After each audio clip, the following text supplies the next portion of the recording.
I'm what's between now and coffee.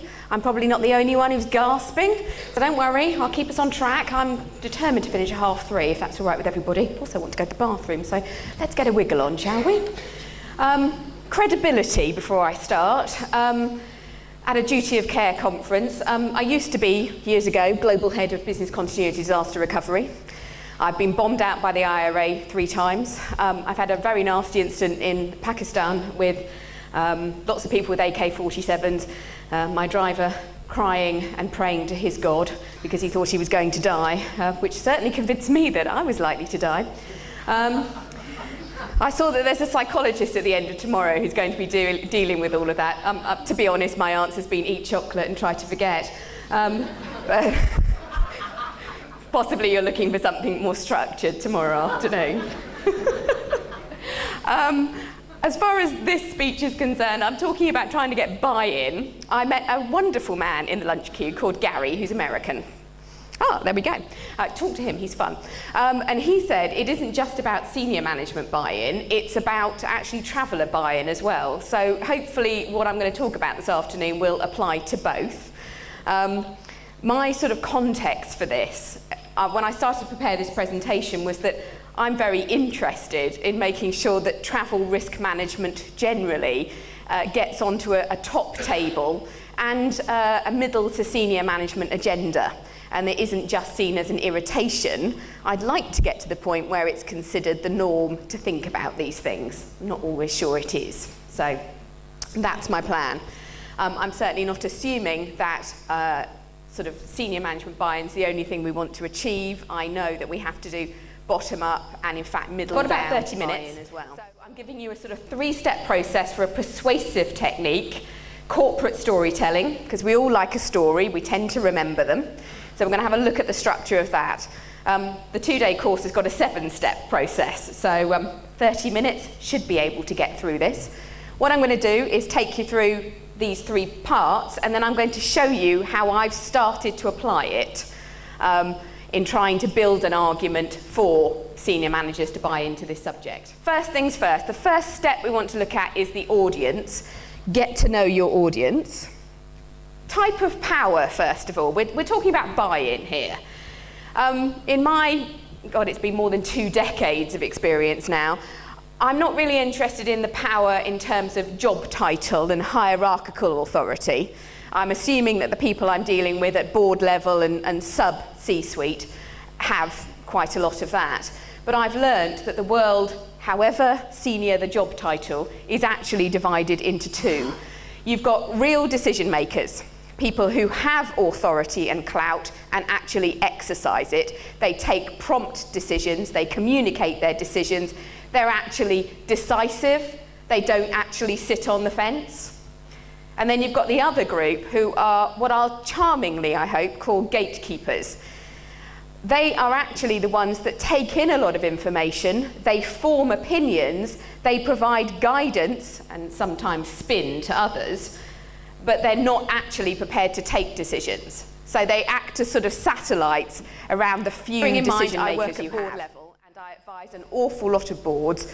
This sort of theory's been built up over years where give me a boardroom of 9 people and I will show you 3 actual decision makers and 6 gatekeepers. That's generally the ratio that I'm working on. So type of power is definitely of interest. Understand and respect their knowledge. We haven't got time when we're doing senior management buy-in, for any subject by the way, to tell them what they already know. So find out what they already know.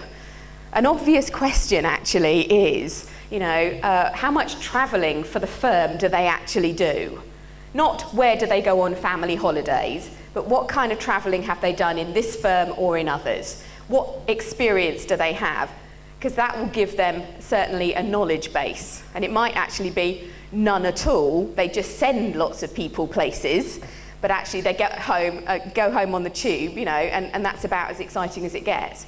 So find that out for a start. Understand their objectives. Now, with buy-in, we're talking about being persuasive. What we're looking for, if we're really going to get buy-in, is we want a mutually beneficial relationship. We need to have respect, we need to have a working partnership. What I'm trying to work out is if I want to achieve that level of buy-in, what do I need to do in terms of others' objectives? On the left-hand side here, you know, and I know I'm talking very corporate perspective here, so I apologise to all the NGOs in the room, but my base experience is corporate. And I looked at why do we do travel to begin with. It's usually a sales-driven event. It's usually account management, relationship management. It might be a very broad brushstroke, quick tour of a particular area. You know, there are 7 Emirates in the United Arab Emirates. Let's see if we can do 7 of them in 5 days. That kind of thing. Let's see if we can touch base with lots of potential customers. Maybe we're doing a sales trip with sort of pre-arranged customer visits, but big sales targets driving that. The deal is forefront in people's minds. Or worst of all is you're flying over to try and repair a relationship or fix a problem. Whatever it is, those are usually the objectives of people who are signing off travel budgets. What can you do to make this a mutually beneficial relationship? What can you do to help them achieve their objectives? So understand the objectives and think, what on earth can I do to help them? Ignoring the fact that you want to make this a normal agenda item, I think we have to get into the view, hang on, it's favours here. Relationships start on an exchange of value, and you guys have got to start the ball rolling, because I'm afraid to say that travel risk is not usually the top thing that's discussed at the board. So if you want to push it up, that agenda, you've got to start doing favours for people, and you've got to start being a useful go-to person. So it's starting to identify all of those very low-level things that you can do to help any and every team that's going to travel. I have to say I'm grateful over the years for the people that have helped me when I've been obsessed with the difficulties of the relationship, customer relationship agenda that I'm flying out to deal with. And people have come into my office and have given me a map of the mass transit system, who've come in and told me this is a great restaurant to take people to. This is where all the business hotels are. So if you've got to go around and see a load of people, this is probably the circuit you want to be going on. This is my friend here. He's been out there only last week. Give him a call. He's happy to talk to you and give you some of the lowdown on what's going on. All of that really genuine help. We've also got to tune up our message to people's perspectives. And there's a very simple diagram here to sort of show what I mean by this. The world can again into 2 halves. There are the people that are totally motivated by the desirable future and get very excited about the idea of change and doing new things. And they're quite open-minded and they're quite interested to hear what you have to say. And they are not averse to the point to make how they do things. And they're motivated by that, oh, this would improve things, this will make so this will be good for our reputation. Really into that exciting future, and that's what they're heading towards.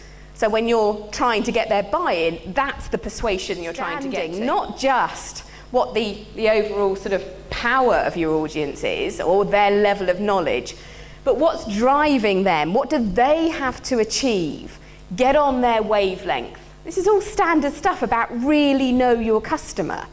But I think we have to get into the point where not just know your customer, but do things for your customer, your internal customer, so that you're actually paving the way for them to go, he's one of the good guys. She really knows her stuff. They've been really useful in the past. So you're just trying to gently open that door. Second thing is really thinking through the purpose of what it is you're trying to achieve. And when it comes to trying to get buy-in, what we're trying to do here, it's persuasion.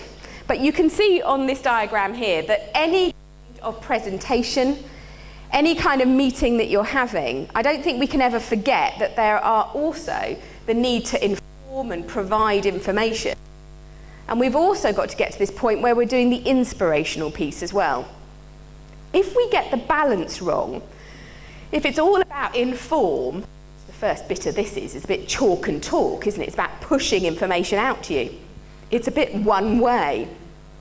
There's no real engagement. If there's no real engagement, then you're not going to get buy-in. People might, if you're lucky, absorb the information you want to give them, but they probably won't because they're so time poor.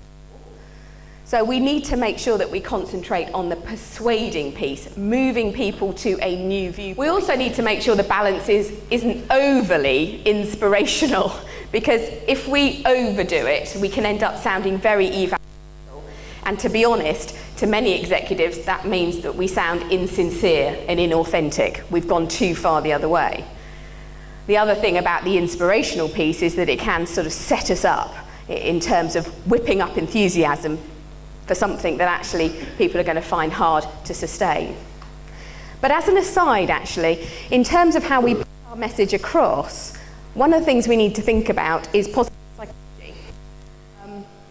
If we're going to persuade, there are certain key rules that we need to go for here. The key thing that we probably don't need to talk about, and I was reading one of the global CEO surveys this morning for a client. It was the PwC 7th annual global CEO survey.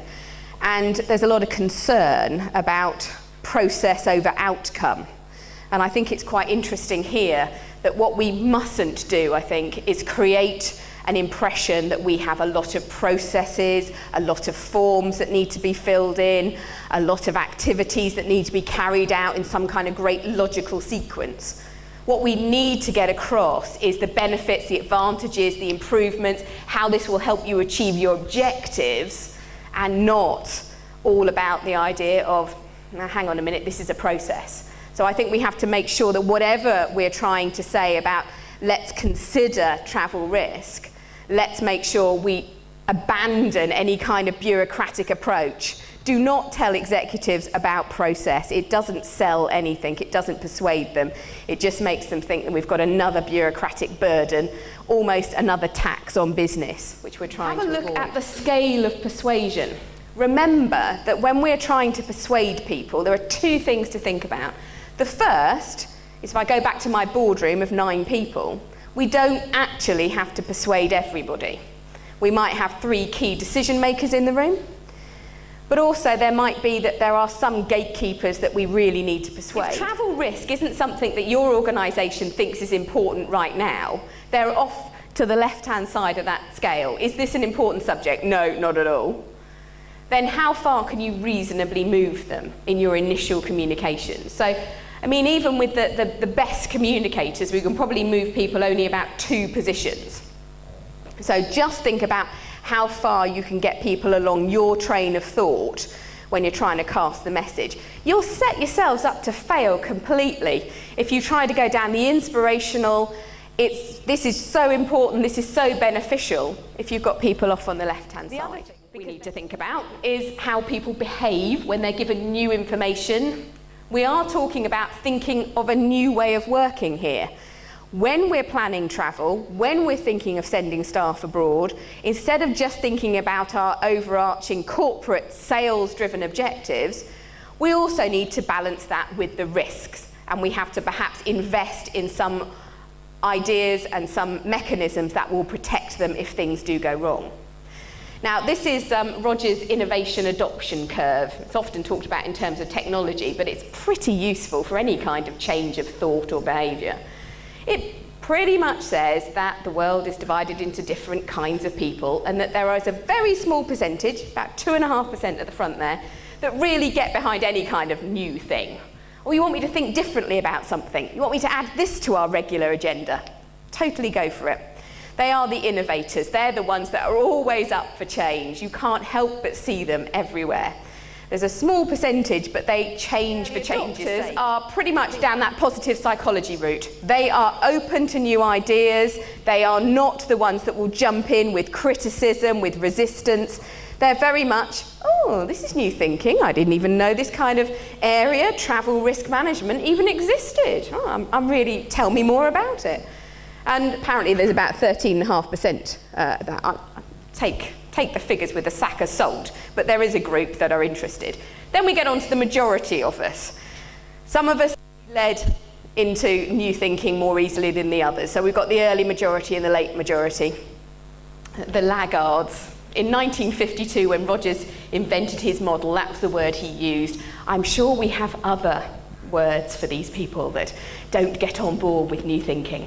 I have a variety, and I try to keep it nice and tidy when I'm talking to people.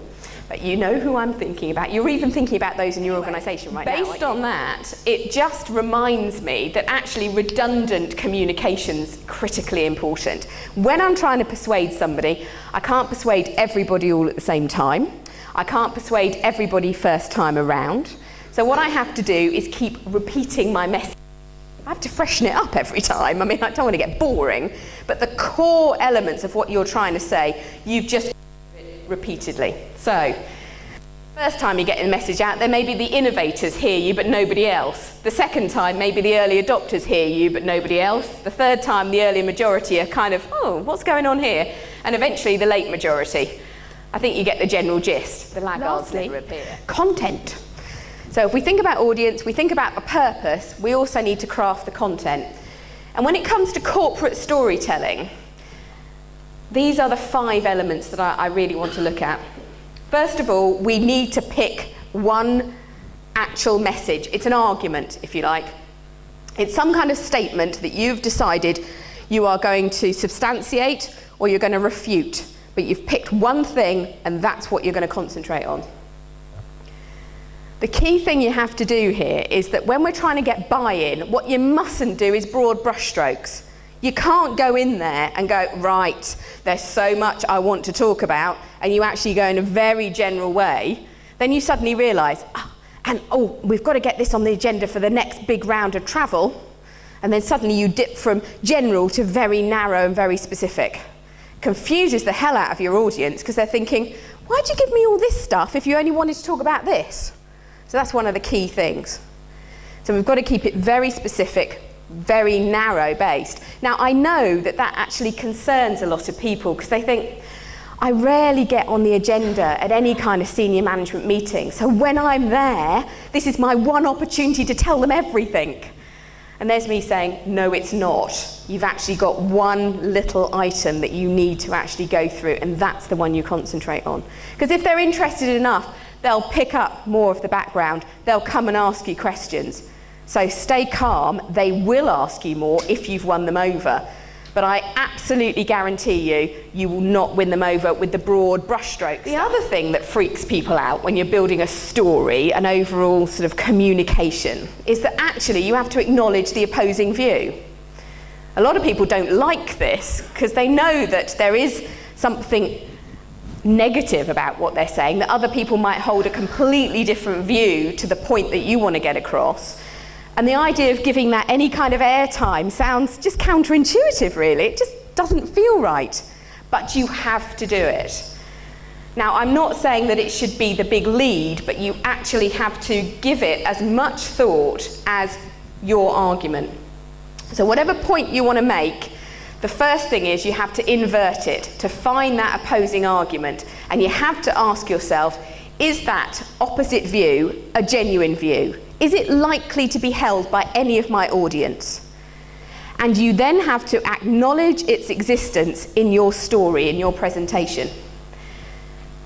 Describe it in respectful terms, in similar terms to your own viewpoint. For whatever you do, don't mock it. Don't try to be sarcastic. Don't make fun of it. Because immediately you're alienating those within your audience who do hold that view. And you've no idea sometimes when you're talking to people what view they really hold. But acknowledge it. But I'm not saying that it should be the be-all and end-all. Your key argument, acknowledge the opposing view, and then build the rest of your content on explaining your argument. I thought I'd try and show how I was doing this in terms of you have to develop your argument. If I go back to the point, one statement that you substantiate or refute, one question that you answer, you won't get this right first. You have to go through the hoops. And when I was trying to think of what argument I might make on senior management buy-in, I started about travel risk management being worthwhile investment of my time and my energy. I then had another go and thought, because that was too general, too wishy-washy, we must take it seriously. And I thought, well, yeah, again, that feels like it's stating the obvious. That doesn't feel like it's an argument. That doesn't feel like something I can build a case around. We should consider it when planning any trip. Again, Yes, we should, but where's the argument in that? Well, you could invert it and say we should ignore it when planning any trip, but I wasn't sure that was getting me where I wanted to go. So I went more down the travel risk management can avoid potential costs and increase the pool of employees willing to travel. That sounded more like aligning to the objectives of people at the board level. There's always somebody somewhere with the dollar signs or the pound signs, in their eyes. So that's certainly worth having a go at. And in fact, when I had a look at that, I had another go this morning, funnily enough, and I actually closed it down to one argument, very narrow, very specific. If I've got one opportunity, I'll pick this will help us avoid potential costs. Maybe I'll do another meeting sometime when I pick up the bit about increasing the pool of employees willing to travel. In this case, I have to acknowledge the opposing view, and believe me, I've heard this numerous times, I expect you have too. We've never had any incidents. We don't do that much travel. We don't go to dangerous places. Well, anywhere can become dangerous almost immediately. So it's an unnecessary cost. It's an extra tax. You're hampering our ability to sell things. Our staff don't need nannying. Do I sound really well rehearsed in the opposing view? I have heard it so many times. Over those 5 years, it was always in there. I acknowledge that people do have this view, and then let's get back to building my argument. Travel risk management saves us money in the longer term. So I've got my original statement. I'll break that down then into more detailed statements, and I'll break that down again into more specific points I want to make. So this is a nice little structure for remembering that you keep that. When I'm teaching this, I make sure that the one argument is written on one post-it note. That's it. They don't get A4 pieces of paper. They get one post-it note, because if it's longer than what you can put on a post-it note, you've already lost your audience. So keep it really short and then start to expand it with all the points that you want to make. So I started to think about avoiding potential costs. I was sort of having a little look at this. A few things I've noted down here. I was listening over lunch to people I met, and it also reminded me of numerous stories. For example, when it comes to the financial cost, travel incidents, kind of costs we might be looking at. Somebody at lunch, Michael, who's going to present tomorrow, he's really good, so you'll enjoy him, was talking about the fact that, the rack rate for somebody who perhaps is an expert consultant in managing when you've had a kidnap is around about $2,500 a day. To be honest, I thought you were being really cheap, actually. I've had worse costs. But that's a massive cost. Somebody on site for 10, 20 days to help you through this is definitely one of the costs. The reputational cost, well, the obvious one is the negative media publicity. But I've also had experience of the negative reputational costs internally. Illustrate your argument. Now, this slide, before you look at all the logos, by the way, I was really careful. I've tried not to make sure that I sort of picked any of the sponsors here, because I had a terror of picking one of the sponsors' logos but none of the others. So for the sponsors, I apologise. I just used lots of other logos. The point about illustrating your argument is this. I always keep it in mind, nobody ever got fired by hiring IBM. Go to some really good reports coming out, research reports, PwC, Accenture, Deloitte, Ernst & Young, you name it. I also wander off down the path of Harvard Business Review, because they've usually got something useful to say somewhere. These are good brand names. So what we're doing is, you want to make the same points, somebody's made the point you want to make, but they've got a nice brand behind them. If you want any questions on this, or you're really into this subject, best thing is to link in with me. I hear from people, and I love to respond to questions. I'm going to go over there now. Huge risk, by the way. 2 staircases and a stage that disappears over there. I've been run over 4 times and I have a broken neck, so if I totter slowly, I hope you'll bear with me. But if you've got any questions now, we'll do those. But if you want anything, really, link in with me. I'm all over the place, and it was fun. Thanks. Have fun.